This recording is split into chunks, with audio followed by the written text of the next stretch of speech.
Welcome to a new video. Let's take a look at some new pro-revenge stories. The first story is called, No Promotion for Me? This did not happen in the United States. About 2 years ago, I was working on a payment gateway. They are in charge of being the intermediate between the credit card companies, banks and other payment methods and the e-commerce site for a customer. Think of it as something really close to Stripe or PayPal. I was working as a support agent.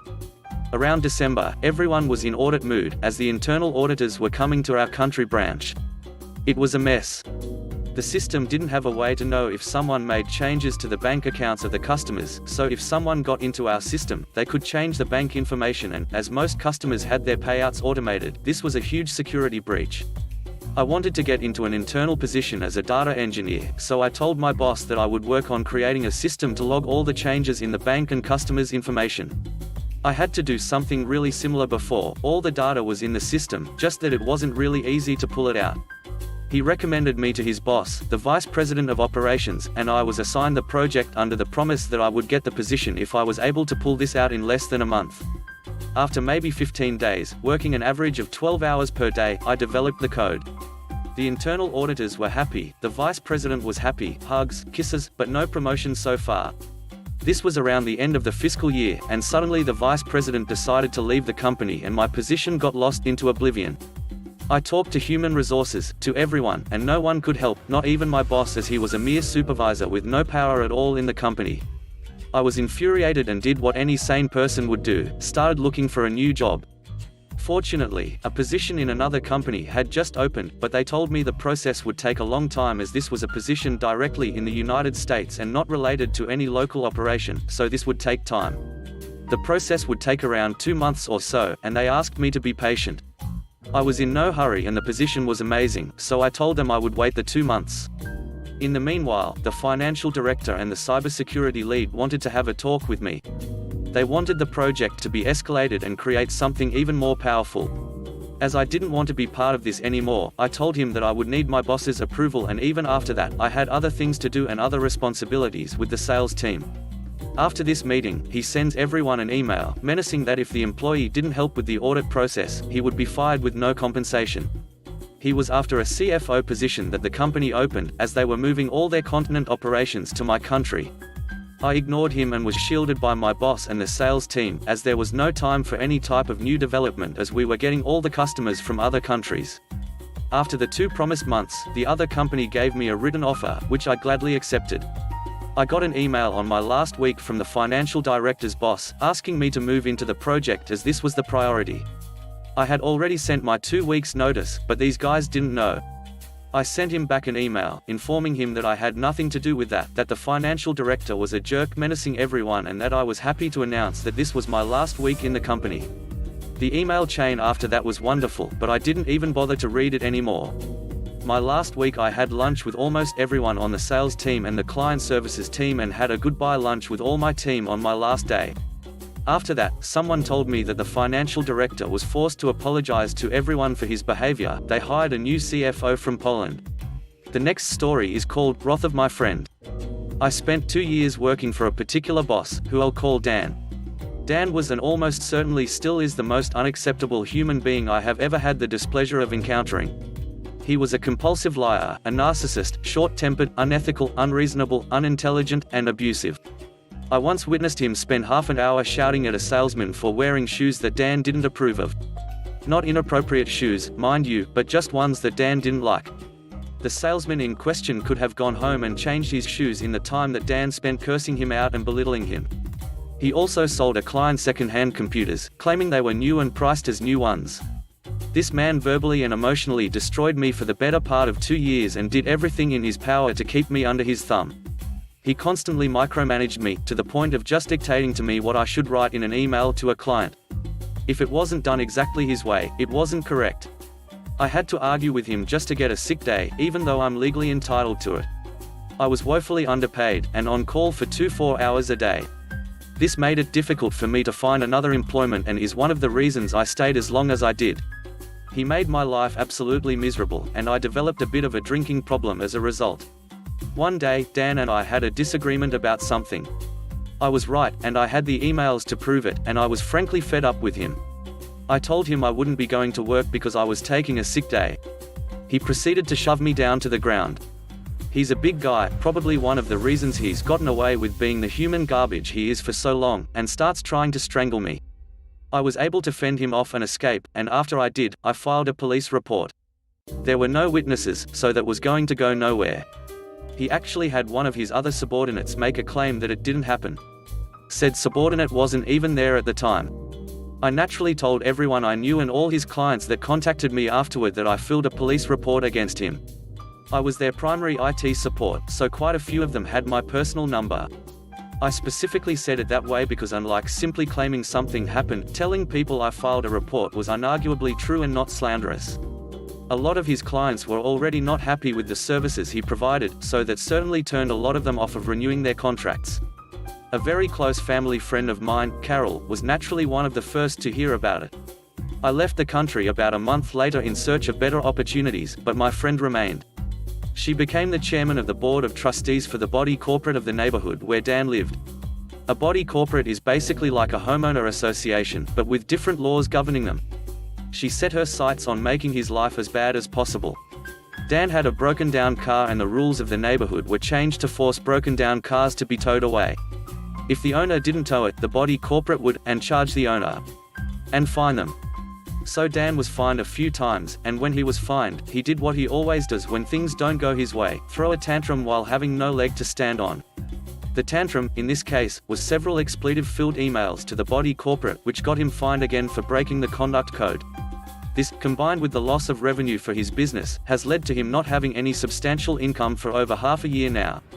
He has no car, nor the money to buy one. Several of his big clients are definitely not going to renew contracts with him, and he appears to no longer have any staff in his employ. Nobody's seen anyone coming to his house in months now, and the body corporate is pressuring his landlord to evict him. I'm living happily in another country now and got an awesome job that pays 20 times what working for him did. Yes, really. 20 times more money. That's how little I made under him. The third story is called, Luxury Car Dealership Wants to Treat Customers Badly. This happened to my ex-classmate's dad. His dad is a pretty wealthy guy and owns his own construction business. My classmate always showed up in fancy clothes and cars. One day, his dad walks into a car dealership. He was interested in buying a Mercedes. He went inside and was ignored for almost an hour while other customers were treated. Eventually, a couple of salesmen approach him and ask him what he's doing here. He starts asking about the cars. The salesmen were very dismissive and sarcastic in response to him. It's clear they aren't taking him seriously and begin to leave. He becomes irritated and asks what their problem was. They argue for a minute when the manager comes and tells him to leave. He had just come from work and was wearing slightly dirty jeans, boots, and a shirt. He's also a dark-skinned individual. Both of these factors probably made him look lower class in their eyes. Little did they know. A few weeks later, he ends up purchasing the car at another dealership. He negotiated free car washes for life as he traded in one of his luxury cars. Apparently, he was able to go to other dealerships in the area who authorized the same thing regarding car washes. He ends up going to the first dealership and throws the keys on the front counter and demanded a car wash. The same manager eventually came by to object, but he showed him all the paperwork. He looked a bit shocked and begrudgingly got the process started. The dad has been going back almost every day for car washes. He always cheekily smiles at all the staff members with a grin as a greeting, especially the two salesmen. They now just hang their head in shame and walk away whenever they see him. The next story is called, Divorce Justice.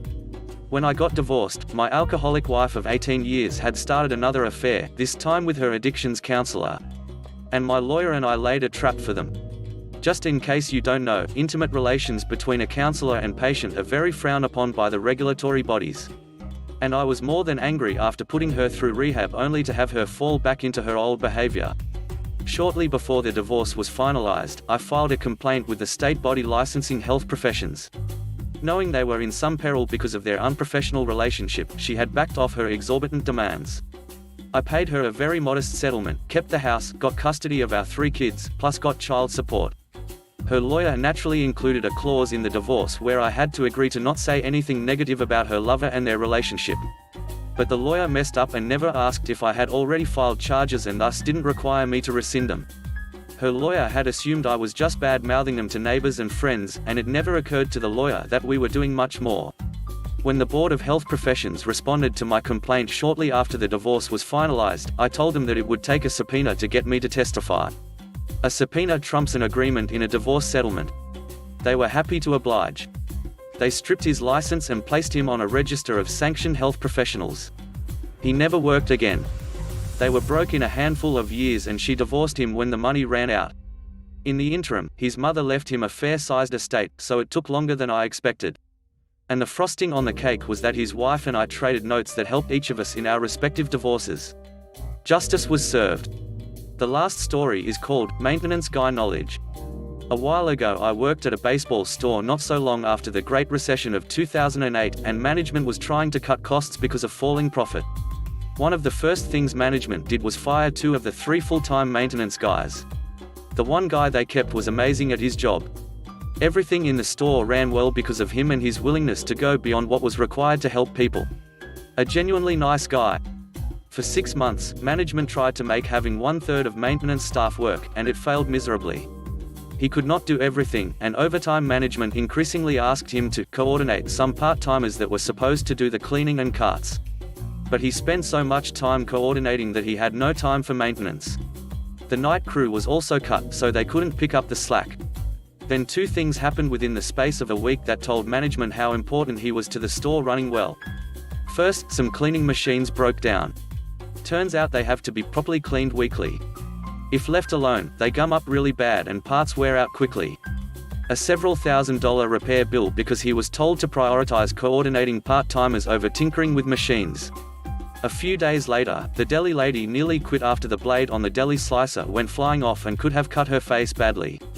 Turns out that the bolt that held it in place was loose, and the maintenance guy had tightened it weekly for her.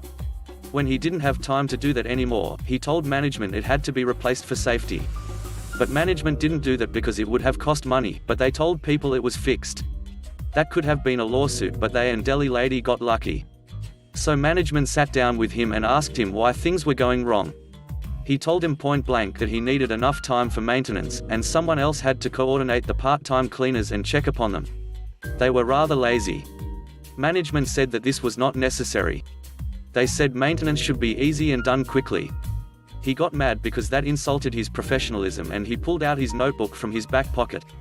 It turns out that over his 15 years he had filled the book with charts, schedules, and diagrams of how to do his job and keep things running. There were over 100 things he checked weekly or monthly. There were a lot of machines he kept in running order, some had certain things that were half broken and had to be wiggled in a certain way, etc.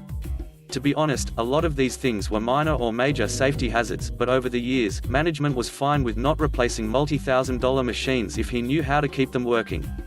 As well, he did things that he should not have done, like calibrating machines for departments that should have done it themselves or contracted it out, etc. But he was a nice guy and he liked helping people. He told me that he spent about a half hour telling management about what he did, and he suspected that until then, nobody had ever known how much he did. Well, he may have said a few swear words and derogatory things while telling management why he needed time to do stuff. It was not a good moment for him and he was angry.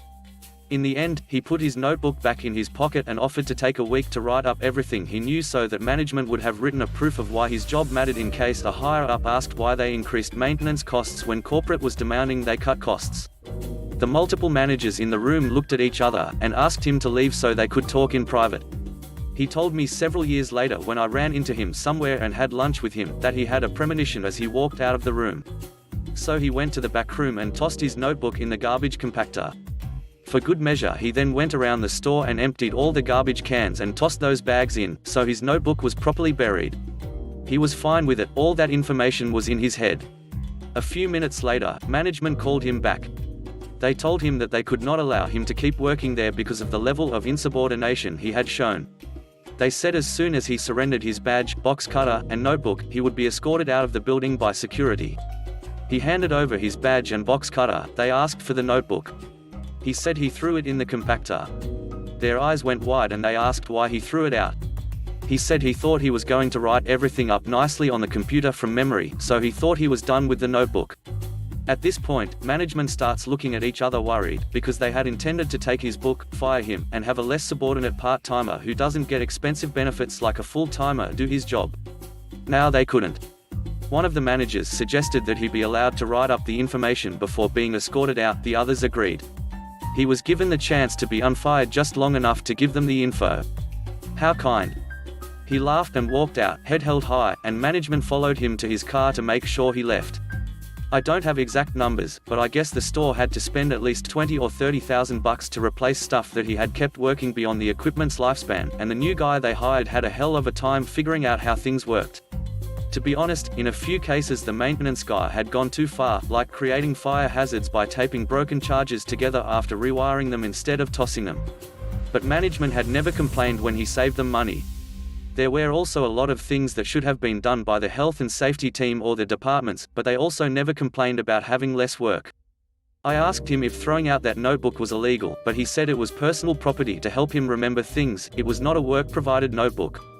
He was proud of what he did. His pride clearly showed in how he told the story. He said that nobody is allowed to question his professional judgment by implying he is lazy. I agree. Thanks for watching the video. I hope you enjoyed it.